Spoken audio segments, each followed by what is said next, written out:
If you are applying for multiple positions within the national security community, you may be wondering if you could have multiple background investigations happening at the same time. Like almost everything related to the security clearance process, it kind of depends. The Defense Counterintelligence and Security Agency processes the vast majority of all background investigations, including for other agencies and organizations, Department of State, DHS, other entities use DCSA to conduct at least some of their background investigations. So what would happen is you would be submitting an EAP security clearance application.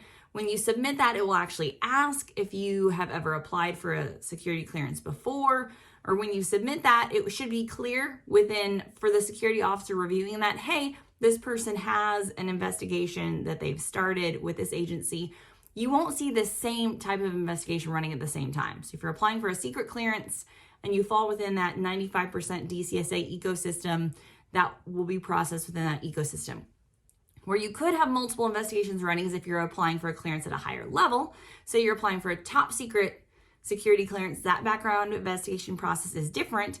It's governed by the same adjudicated guidelines and the same application, but it's a more in-depth investigation. What would likely happen is that DCSA would allow that secret clearance to be processed first. So you would obtain that secret clearance or position first, and then the top secret clearance would run through its wickets if that's still a position that you're applying to.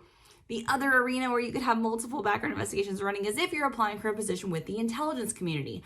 Unlike EAP, the National Background Investigation System, which is hosting all of that DCSA information, we have the intelligence community still using scattered castles and operating its own stovepipe of security clearance processes, and is not necessarily not at all trickling down to what INBIS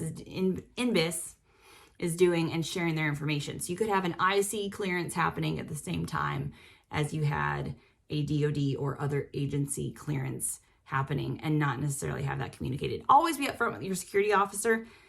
They don't care if you're applying for multiple positions. They just want to make sure they're getting the policy right, and that transparency is certainly in your favor.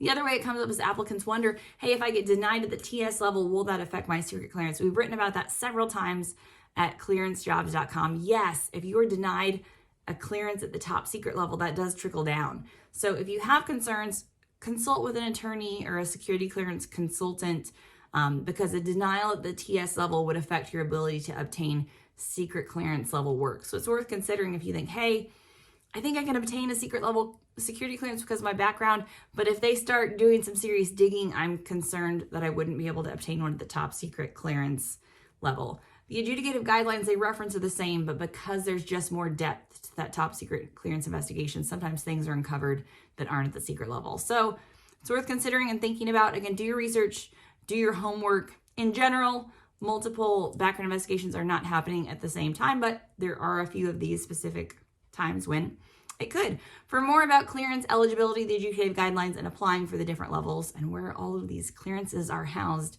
visit us over at clearancejobs.com.